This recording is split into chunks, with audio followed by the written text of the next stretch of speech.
Hey, what's going on? This is your girl Empress Zinga, and today is a little rainy, but not on the inside of Dynasty Productions. Here with us today are Barri G and Juice. You might be more affiliated with Juice on our sister program, Talk 10 Talk, with Hadia and Kofi. So guys, welcome. Hi, good evening. Pleasure being here. Yes, pleasure GineOn magazine. Yeah. Nice. What's going on? So, we're here at Dynasty Studios, and I was listening to some of the tracks as I came up the road just now, and I was impressed. I mean, I've heard more of Juice than I have of Barri G. Tell us a little bit about your artistry so far. First of all, I want to thank you that you love the music. And Barri G is just a young black youngster from off of the streets that just come to show a difference with the music, break some of the cycles that we be going through in life, you know, trying to do something positive. Okay. You know, along with a brotherhood, a team, which is Dynasty Productions. And we just come to set an example and be saying different, you know, bring a change. I grew up in Deersland, Black Rock. Basically in a household for music, always had a love for music. Okay. So I just grew to tap into my talent as I become older, you know, and start making music. So for me, I was always a music lover from school. You know, I was always a music lover. I had high levels of compassion and love for it, you know. And that's what really took me into writing my first song, which I was affiliated with a group called 5 Star High. Okay. Right? And they were the ones who actually motivated me into writing my first song, which I was a rap at first. To be honest, I was a rap at first, but then I transitioned into becoming a reggae artist. Okay. You know, so that actually helped me, you know. Most of my inspirations too were like Damian Marley, Sizzler, Marsman, all those kind of artists, right? Who really inspired me into doing this thing. So to be honest, it's not just about personal gain too, it's about creating an avenue for all the upcoming generation, you know. Sweet. Trying to help them, all the creative minds, you know. Trying to expose their talent, try to showcase their talent in a sense. So it's not just about personal gain. You know, it's about for the youths. In the background too, we could hear the other fellas inside, actually just beyond this door, laying some tracks and whatnot. So this vibe is very strong within this camp here. How you all feel about pushing out music to younger people, because they say, oh, young fellas always on the block, they're always doing these negative things. Like, I know you're trying to build a positive vibe, but you get like backlash from people saying, man, I want to just do bare nonsense, I think I'm gonna find a job or something. Like, you get any pushback at all? Well, that's the thing now, right? You will find that in many areas because that's life in general. There's a lot of people who's actually going to push you back and set you back in life, but the whole focus is to know that once you can see it within your mind, it can become reality.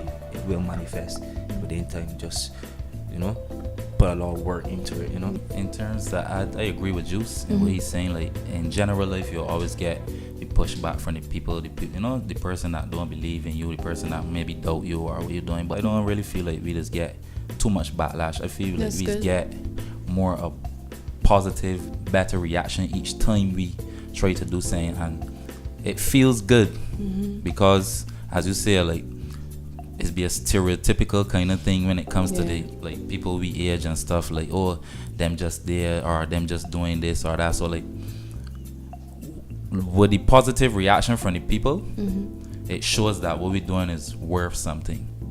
It feels good too, because when you, as a youngster, being stereotyped, when you being like stereotyped, it's be good when you point out positive energy, because then as I said earlier, it could break that cycle.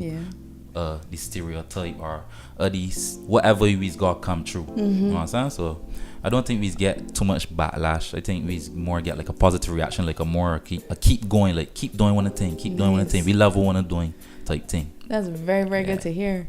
Y'all would ever think of like going into schools and touring and like go like back to you old schools, for instance, and just, you know, you'll have career day or even speech day. Y'all ever think about going and touring to these schools like St. Leonard's Boys or anything like that? Shout out to Nico Stars. I saw a clip with him doing that, and it really inspired me to want to do stuff like that too, because we could always draw inspiration from other people too, with peers, whatever, you know. So I would definitely do that for sure. as I say, it's all about the youth, right? So we're trying to portray that image, you know, trying to create that way for them, you know. So I would love to do it sometime. I haven't done it as yet, but I would love to. We had offers to do it though, but I guess the timing probably didn't mesh properly. But we still up for it for sure though. Now we're gonna segue into the music of Barri G and Juice. First up for you, cause you closer to me. Start telling me about your album, cause I see an album here in your lap here. Yeah. Tell me a little bit about that. Like, what's on it? Was the content? Was the philosophy? Was the production? Like, well, this is Bars of Life, you know. Yeah. This was released last year, September 9th. Okay. And this is my first project with Dynasty Productions, the label. Basically, this is just like kind of self-explanatory, but still it got stuff that you could decode if you're a true hip hop head. It's hip hop first and foremost. Okay. But what Bars of Life is just stories of my present time, as you can see it here on the cover. Okay. And the music on it is just like basically me telling a story of current events, like where I was to where I am now. You know what I'm saying? So that's what it basically is from a personal level, but still a relatable level to the people. Okay. You know what I'm saying? The production on it, shout out to Vortex. It was all the beats were done by Vortex. Shout out to Vortex. Nice. And it was mixed and mastered by Studio. You know, he's a decent producer, also an artist on our label, R&B singer. So it's like he's enough talent all in one. Okay. You know, and Bars of Life is just stories of the present time, real life music, relatable music, music that people could play in the car or at home. Is not all the hype or trap, as we would call it, because I think you gotta segue yourself and be unique, because this is basically like longevity music. Okay. That's what this basically is. Okay. Because I released it last year, September 9th, and up to 2 nights ago, songs off of this album was being played on Hot 95.3. Shout out to Hot 95.3 as well. Nice, okay. You know, so that's basically what Bars of Life is, just longevity music that's relatable, but within current events. Alright, so Juice, tell me how you feel about having so many songs on selected charts top 10, because it was even featured on top 10 top. So you had like about 4 songs on that particular episode alone. So how you feel about just gunning everything, like again a couple accolades here and there?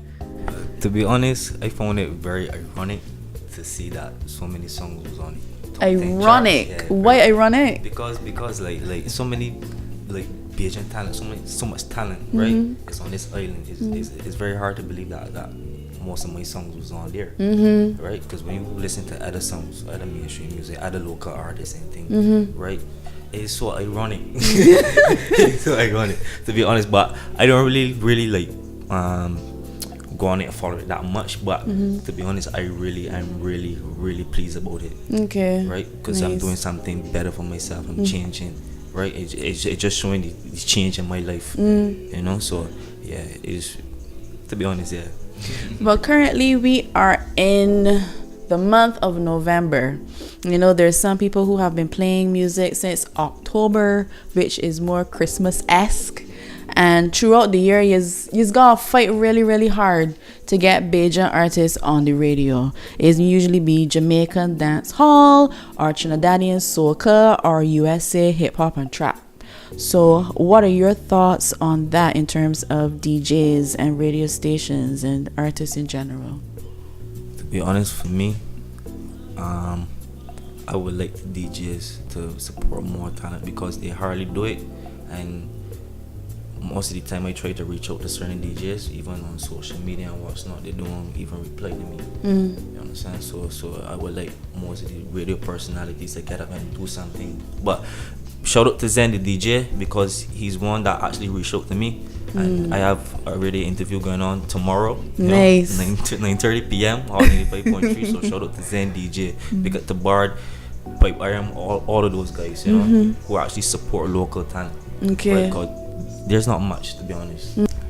How I feel about the DJs, again, I agree with Juice. Like, I believe like some of them should push more, like try to get into breaking some of the artists more, because DJs do have the power to break artists. You understand? Like, But at the same time, on the flip side, because life is a balance, I feel like it's on some of us, the artists too, to get up and go to where these DJs be playing and say, hey, hold my flash drive. Even if you can get a little money, like hold a little hand drive, play my song. You know, like build a relationship. So it's a give and take kind of thing. That's how I feel. I feel like it's on the DJs to like want to know like who's the hottest new rapper, or who's the hottest new dancehall artist or R&B singer, and try to get their record out there and play. Shout out to all the DJs that is support for sure. Pipe Iron, Bard, Rico Love, Sam Zen. I see Zen trying to think. Even shout out to Kumba Muhammad. Kumba. You know? But I still feel like it's on us, the artists, too, to actually get it and make it become a part of our routine. It's more like strength, like unity is strength, and strength is any foundation. Yes. You know what I mean? So to combat this challenge, you guys are going to tackle like social media, Instagram, WhatsApp, because everybody and the mother on WhatsApp now, nobody don't really say emails as such, although emails are important, but usually people is like, give me your digits and WhatsApp you. Y'all been doing any of that? Yeah, of course. We attacking it already. We attack the Instagram, the same WhatsApp, like we share on those platforms. YouTube is another one too that is very popular. SoundCloud, that kind of becoming oldish in a sense, where now it's like people, I think people more trying to, the world trying to get into now to like the more Spotify and what's not. But we in Barbados, so we gotta use, I got the mentality of like we use what we have to spread. So yeah, we are attacking the social media for sure, the YouTubes, the WhatsApps, the emails, the what you said earlier. Well, we still had Instagram too. Instagram, because that's a big thing. We attacking those things. Like I can start putting out a lot of content on Instagram in terms of like freestyles on over beats and things, because I find that the people like when they do stuff like that. Yeah. As you said, I talk from experience. As I said before, when I try to reach out to DJs, they don't respond. I'm doing it currently. All I know. Okay. You know what I'm saying? So this is an ongoing process for me. Okay. To be honest. So about now, underground. Underground is a place where I am usually. I see so much talent, not only in the music, but everywhere else that is art in Barbados. Tell us about the life of an underground musician in Barbados. It rough? Juice are like, bruh. The life of an underground artist right now is challenging. My mindset is like I have a lot of faith. Like I got a strong faith, so, and I got passion for what I'm doing too. So it's like, this might sound a little cocky, but I know I'm gonna make it. Like I believe in myself. But you got that mentality, first B. and foremost. You get me? You get me? So it's challenging, but I just got the mentality to fight through whatever we gotta go through, because every step you go through, every hurdle you reach, to me is a stepping stone to get you closer to your dream, closer to where you want to be, closer to where you're trying to project, all in all. So I can make it, be real talk. We gonna make it for sure. Well, as you said, it's very, very challenging. You know, it's not easy for underground artists or upcoming artists, especially here. This local industry is very, very hard. You know, but the main thing is to have faith. You know, is to have endurance. I think that's the only way that like it's going on. You know, that's the only way that I have like endurance in my life. But you have to have faith. That's the main thing. Okay. Yeah, it's the main thing. Yeah. Do you all feel that Barbados has a music industry? Because you know they say we don't have a music industry, or not really any industry to some people's minds. Say, but even the sugar gone. So like, you feel that there is an industry here? Are we pushing out high quality pieces of art that people can enjoy internationally, or are we still trying to figure it out? I would say the industry that Barbados have in terms of music is calypso, and in terms of like, let me see, I would say it's calypso for sure, but in terms of the international talent and thing that you're talking about, yes, we do have that, but most of it, ironically, is underground. Okay. You get what I'm saying? Yeah, Like, yeah, most yeah. of it is underground. Even people that just draw, tattoo artists, like, ain't even just gotta be music. If you can make clothes, like, Yeah. so I think the underground is there and it's gonna build. Cause so it's like an industry is growing, but two different industries, if you get what I'm saying. Cause we already got the calypso industry where that's like we got the malls and then them is people that's be able to, when it's crop over season, then could get that money from the calypso, then could put in singles and what's not. Whereas hip hop and dance, all know coming from Barbados, is not really 100% our culture. Okay. So with the likes of social media like Instagrams and all that, it making people become more hip to the outside world. Okay. So I would say a small little percentage or a little industry for like the different genres of music is growing, Okay. aside from calypso. What about you, Juice? To me, I should think, or I think, right, that we should establish, right, a national record label, right, for all genres, all kinds of genres, accommodate all genres, you know, because as he said, there is talent in terms of reggae, you know, hip hop, R&B artists. There is music, right? There is music. There are artists that do produce hits, but it is not heard.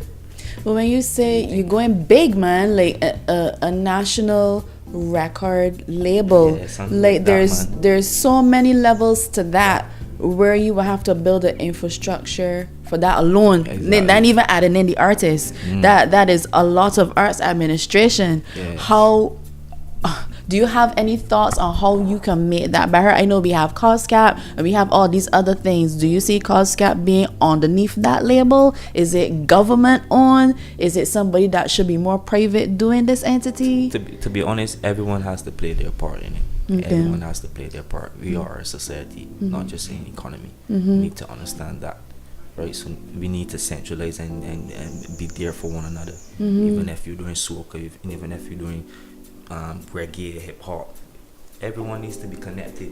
Okay. Centralized, form a unit. Let us build something sturdy and substantial, you know. So before we log off, I know you had some shout outs to do, and I also want you to tell us where we can find you on social media. Yeah.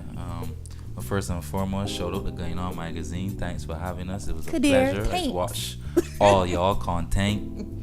And I want to shout out the whole of my team, Dynasty Productions, my management engineer class, management, Tram, OG, you know, shout out Badger, management again, my fellow artists and colleague, my brother, you know, Juice. Shout out every artist out there that doing the thing and on the come up. And you know, it's Barri G. First and foremost, if you want to look for me on Instagram, you can look for me at Juice_246_Unity, or on Facebook you can check me at Jamar Juice Wave. Yeah, you can find me on Instagram at Barri_G, BARRI_G, and that's basically it for everything. SoundCloud, everything, Barri G. The production team would like to know if Mona like conkeys, and what is your take? Is it raisins or no raisins? I love conkeys. And honestly, it don't matter if it got raisins You just go yummy. or not. I love conkeys. Yes, me as well. I like conkeys, but with raisins. Well, we wrapping up here at Dynasty Productions. We've been saying now with Barri G and Juice. As I said before, all their social media, you could go and link them. This is Independence Month, so go and get some conkeys, whether they got him raisins or no. We ain't about no civil war. We just want everybody to be happy. Do what you feel like doing. I am Empress Zinga. Thanks so much again for logging on with us, and well, we can see you somewhere sometime soon. Peace.